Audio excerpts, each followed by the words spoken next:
ایک جگہ اللہ نے تعارف کرایا ہے کہ میرے بندوں میں تمہیں بتاؤں کہ میرے بندے کون ہیں. ویسے تو سارے اسی کے بندے ہیں. ما خلقت الجن والانس، انسان جنات سب کو اللہ نے پیدا کیا، لیکن اللہ تعالیٰ فرماتا ہے کہ مجھ سے تعلق جن کا ہے اور جنہیں میں کہہ سکتا ہوں کہ یہ ہیں میرے بندے، تو وہ سورہ فرقان میں ہے صرف 12 باتوں.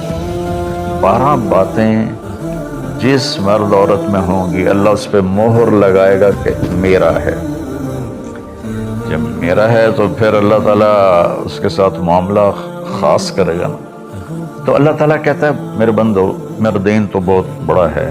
12 یہ 5 انگلیاں 10 اور یہ 2 12. تو 12 باتیں اپنے اندر پیدا کر لو، تم میرے بنو گے. پھر جو تمہاری طرف ہاتھ اٹھے گا اس سے میں کاٹوں گا، جو پاؤں اٹھے گا اس سے میں توڑوں گا، جو آنکھ اٹھے گی اس سے میں پھوڑوں گا.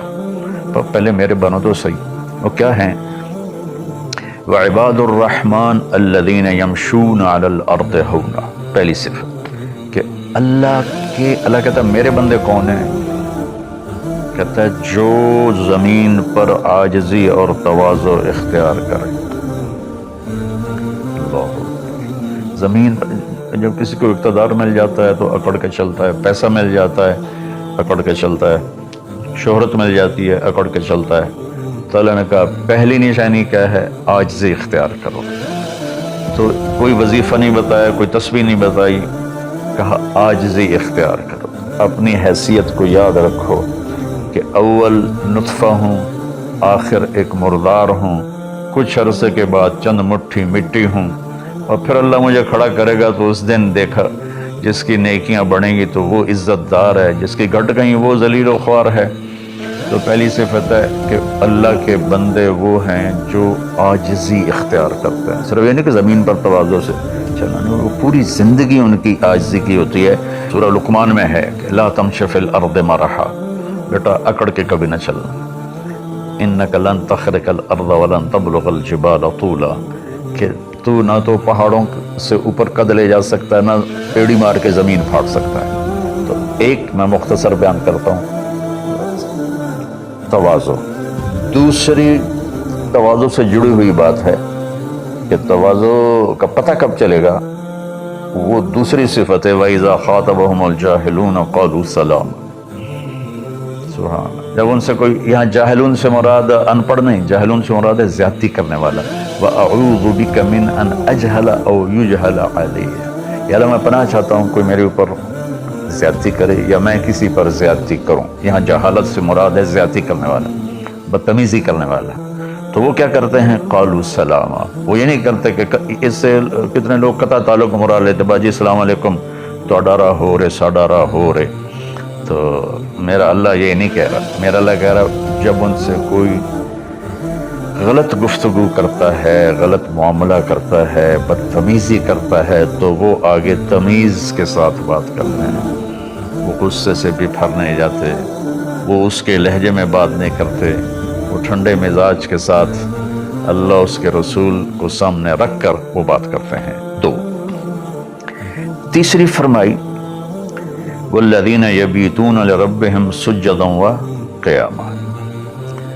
عبادت کو تیسرے نمبر پر لائے کہ میرے بندوں کی تیسری بڑی صفت یہ ہے کہ وہ رات کو اٹھتے ہیں اور مجھے یاد کرتے ہیں.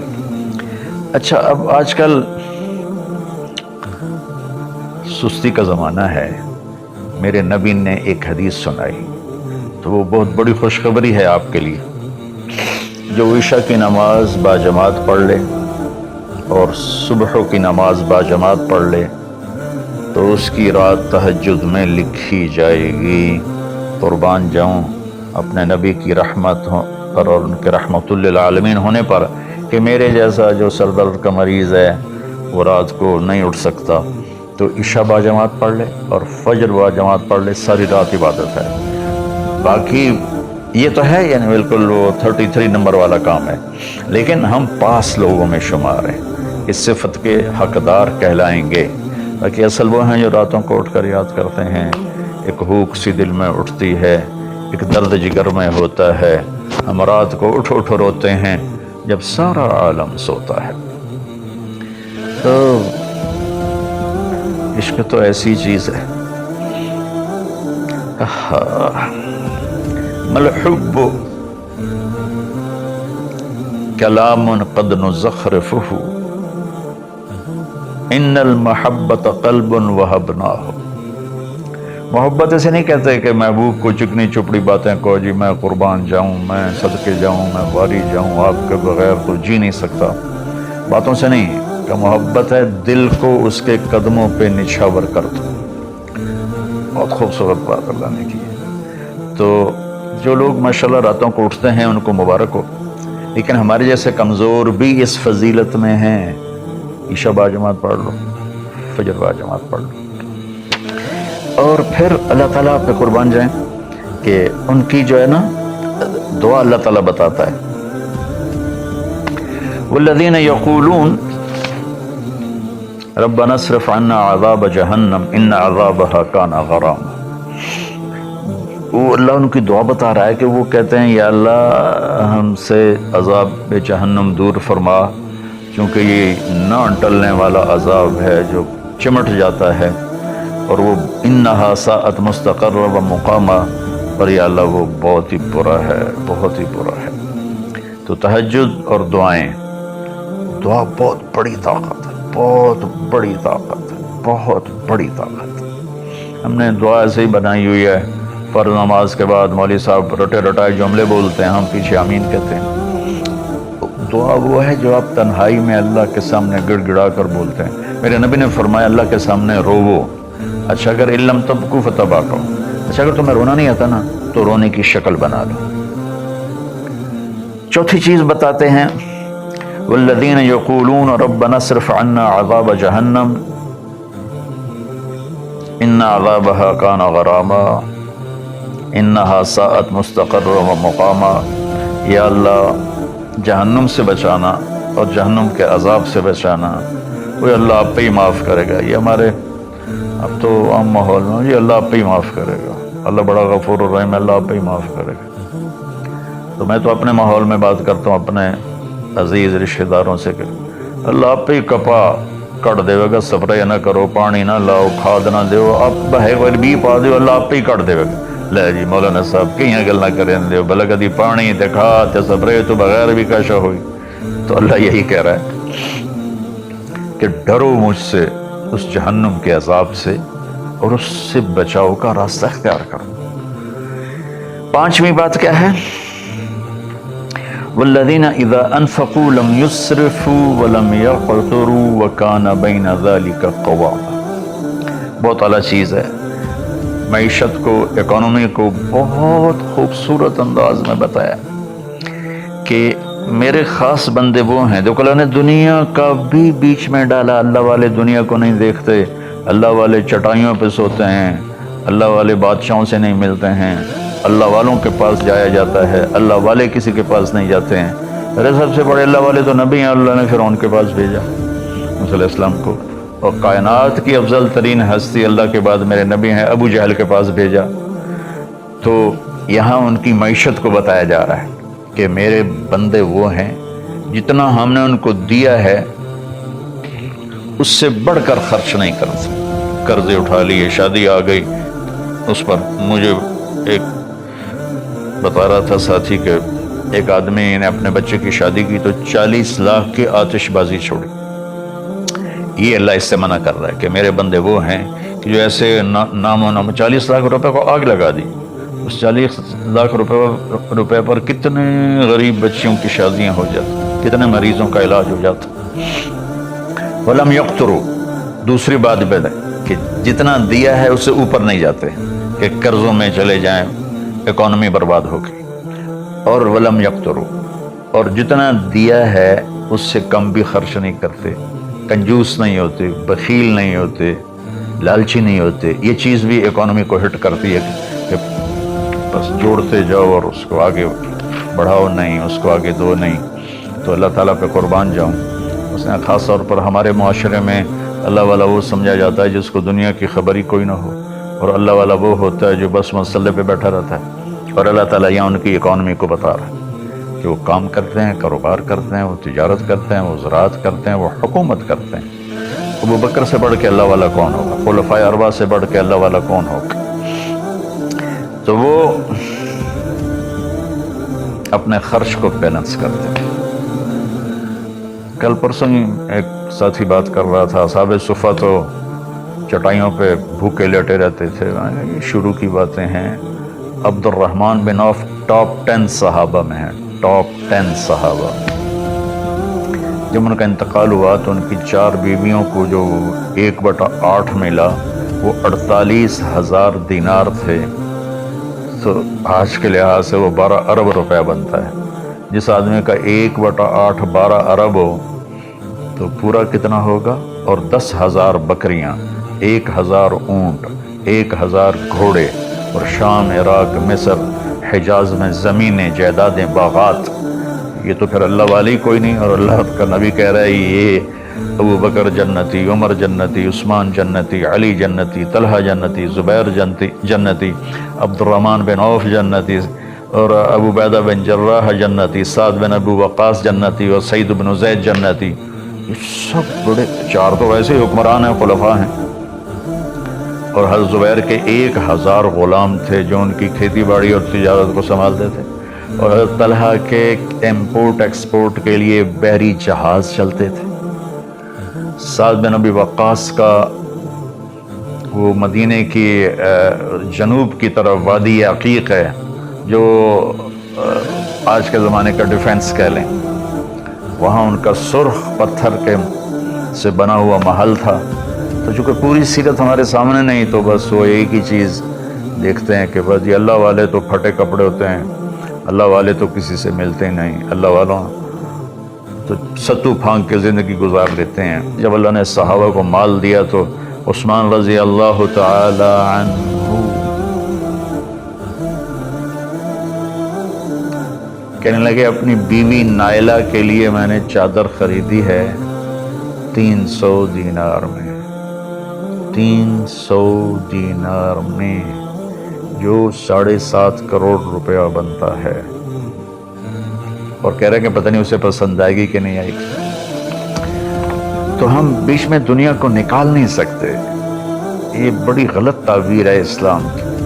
اس کے بعد کیا ہے ان کی صفت؟ 3 کٹھی بتائی ہیں، 6 7 8۔ میں آپ کو 5 بتا چکا ہوں۔ تواضع، عاجزی، اور برائی کا جواب اچھائی، اور راتوں کو اٹھ کے بندگی، اور اپنے کاروبار زندگی میں اعتدال اور بیلنس آف اکانومی تب ہوگا جب اخراجات کو کنٹرول کیا جائے گا۔ وہ ایک آدمی مجھے ملنے آیا تو کہنے لگا یہ اتنے کروڑ کی گھڑی، اور میرے پاس گھڑیوں کا ڈھیر ہے، کروڑوں روپے، ہر گھڑی کی قیمت کروڑوں روپے ہے۔ یہ تو نادانی کی بات ہے، نہ کہ کوئی فخر کی بات ہے۔ پھر اللہ تعالیٰ نے بتایا 3 صفتیں کٹھی بیان فرمائی، وہ کیا ہیں؟ والذین لا یدعون مع اللہ الہا آخر، جو توحید کا جام پیتے ہیں اور اللہ کے سوا کسی کو اس کا شریک نہیں ٹھہراتے۔ دوسرا کیا ہے؟ ولا یقتلون النفس التي حرم اللہ الا بالحق، جو ہمارے علاقے میں خاص طور پر جو قتل کی دشمنیاں ہیں، اور اپر پنجاب میں جو قتل کی دشمنیاں ہیں، گجرانوالہ کے ارد گرد، گجرات کے ارد گرد خاندانوں کے خاندان تباہ ہو گئے، اور ایسی سرحدوں اور بلوچستان کے قبیلوں کے قبیلے تباہ ہو گئے، اور نمازی 5 وقت کے۔ اور میرا اللہ کہتا ہے جو کسی کو قتل نہیں کرتا سوائے حق ہے۔ حق ہے، کوئی زانی پکڑا جاتا ہے اور شادی شدہ ہے اور 4 گواہ اس پہ لگ جاتے ہیں، ہم اس کو قتل کرو۔ اور کوئی جنگ ہے کفر اور اسلام کی، جو اس جنگ میں جب سامنے آئے لڑائی کرنے والا اسے قتل کرو۔ لیکن جیسے آج کل ہمارا ماحول ہے، قتل قتل قتل قتل، بھائیو اللہ کہہ رہا ہے جو میرے بندے ہیں نا وہ کسی کو ناجائز قتل نہیں کرتے۔ تیسرا کیا فرمایا؟ ولا یزنون، زنا نہیں کرتے۔ زنا کیسے پھیلتا ہے؟ بے حیائی سے، جو چند دن پہلے میں نے بات کی تھی تو کچھ لوگوں نے برا منایا، باقی تو اکثر نے ایکسیپٹ کیا۔ زنا بے حیائی سے پھیلتا ہے، اللہ کہتا ہے کل للمؤمنین یغضوا من ابصارہم ویحفظوا فروجہم، ایمان والوں سے میرے محبوب کہو کہ آنکھیں نیچی رکھیں اور زنا سے اپنے آپ کو محفوظ رکھیں۔ سیم آیت وَقُلْ لِلْمُؤْمِنَاتِ يَغْضُضْنَ مِنْ أَبْصَارِهِنَّ وَيَحْفَظْنَ فُرُوجَهُنَّ، اور ایمان والی عورتوں سے کہہ دو کہ اپنی نظریں نیچی رکھیں اور اپنے آپ کو اس فحاشی اور بدکاری سے بچائیں۔ انسان جذبات کا پتلا ہے، اس کے سامنے جب بے حیائی ہوگی تو وہ یقیناً اس کے غلط جذبات ابھریں گے۔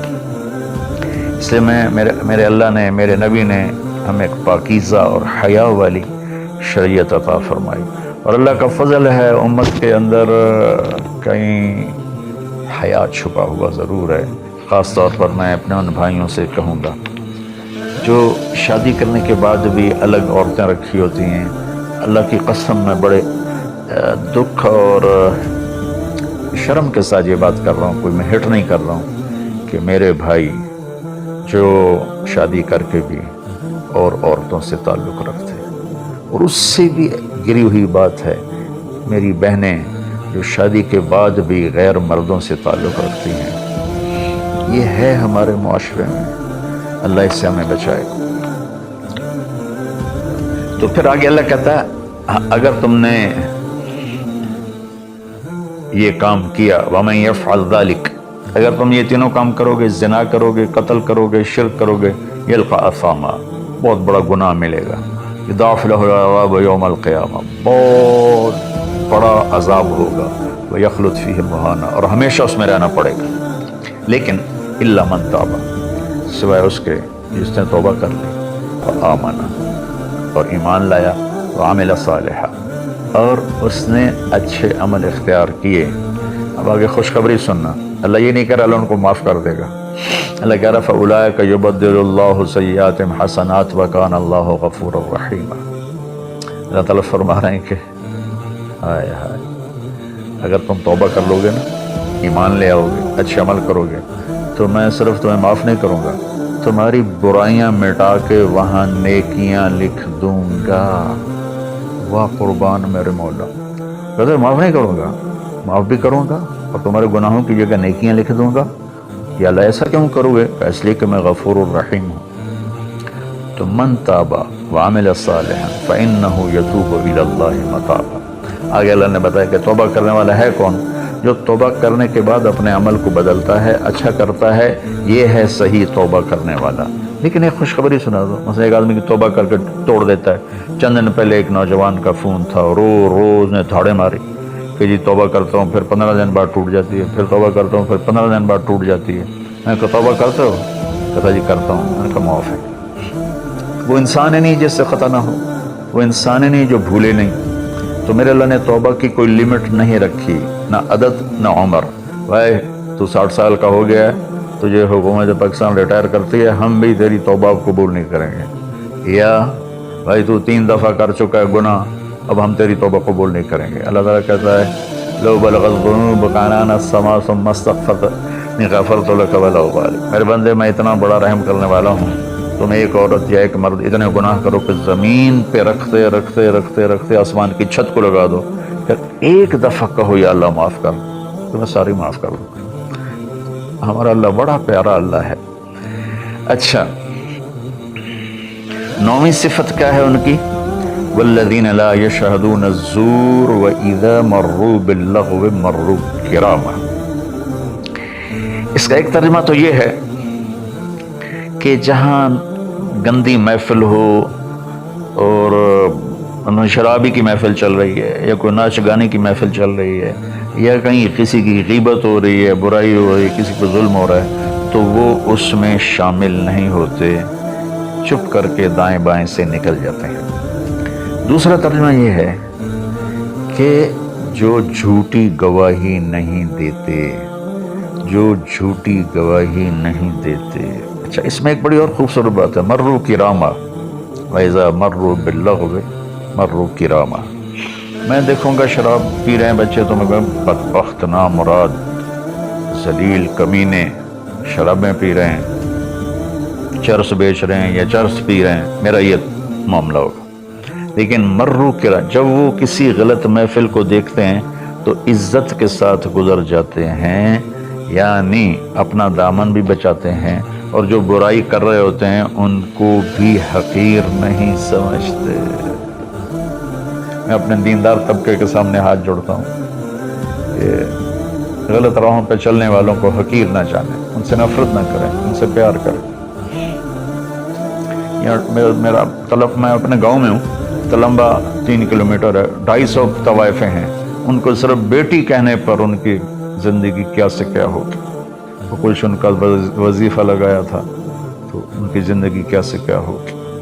تو بھائی کسی کو حقیر نہ جانو، کسی سے نفرت نہ کرو، چاہے کوئی غیر مسلم ہے، چاہے کوئی مسلم ہے لیکن تمہارے عقائد کے خلاف ہے، یہ تمہارا جھگڑا ہے، تمہاری لڑائی ہے، یا وہ زانی ہے، شرابی ہے، جواری ہے، نفرت نہ کرو، نفرت نہ. اور 10ویں ہو گئی وَإِذَا مَرُّوا بِاللَّغْوِ مَرُّوا كِرَامًا، کہ وَالَّذِينَ إِذَا ذُكِّرُوا بِآيَاتِ رَبِّهِمْ لَمْ يَخِرُّوا عَلَيْهَا صُمًّا وَعُمْيَانًا.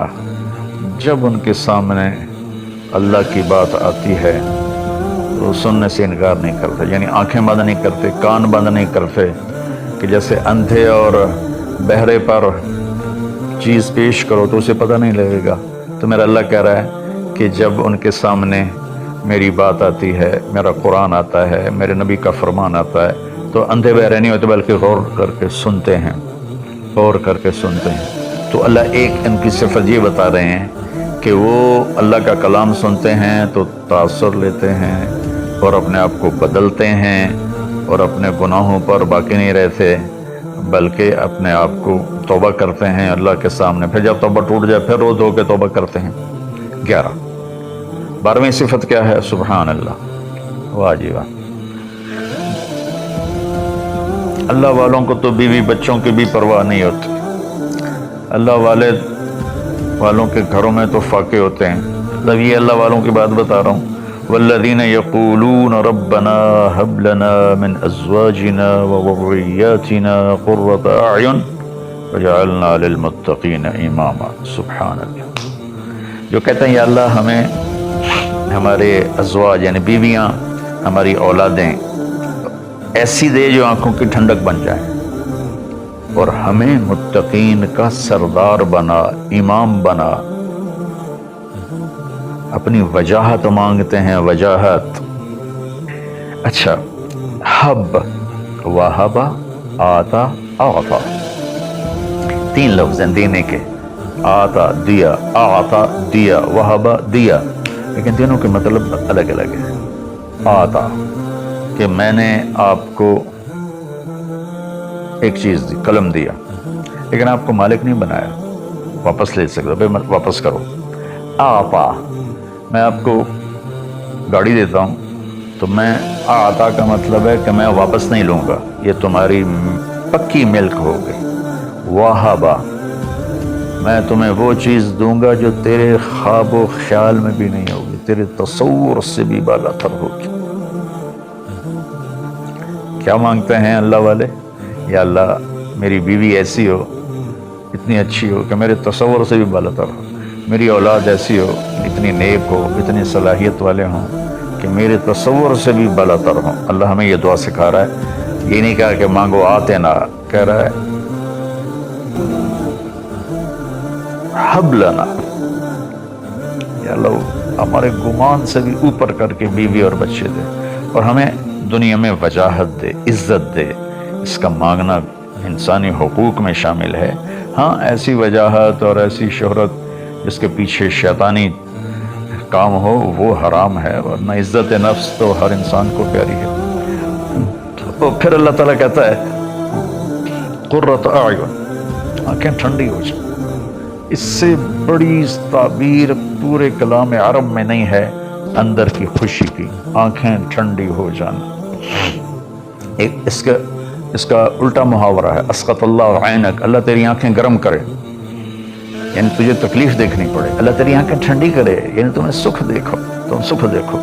اور پھر آگے اللہ تعالیٰ کیا کہتا ہے؟ اولئک یجزون الغرفۃ بما صبروا، یہ ہیں وہ جن کو صبر کے بدلے جنت کے بڑے گھر ملیں گے. وَيُلَقُّونَ فِيهَا تَحِيَّةً وَسَلَامًا، جس میں گاڈ آف آنر ان کو پیش کیا جائے گا، سلام کیا جائے گا، خالدین فیہا، اس میں ہمیشہ رہیں گے، حسنت مستقرا و مقاما، جو ہمیشہ کے لیے خوبصورت رہے گا، اس کا حسن بڑھتا رہے گا، اور تمہارا بھی قیام کبھی نہ ختم ہوگا۔ میری بات تھوڑی لمبی ہو گئی، معافی چاہتا ہوں، لیکن میرے دوستو، اللہ کے واسطے جو کام کرو اللہ کے بندے بن کے کرو۔ سیاست کرنی ہے اللہ کے بندے بن کے کرو، تجارت کرنی ہے اللہ کے بندے بن کے کرو، ملازمت کرنی ہے اللہ کے بندے بن کے کرو، زراعت کرنی ہے اللہ کے بندے بن کے کرو۔ اللہ تعالیٰ مجھے بھی ان 12 صفات کا عمل کرنے والا بنائے اور آپ کو بھی۔ السلام علیکم۔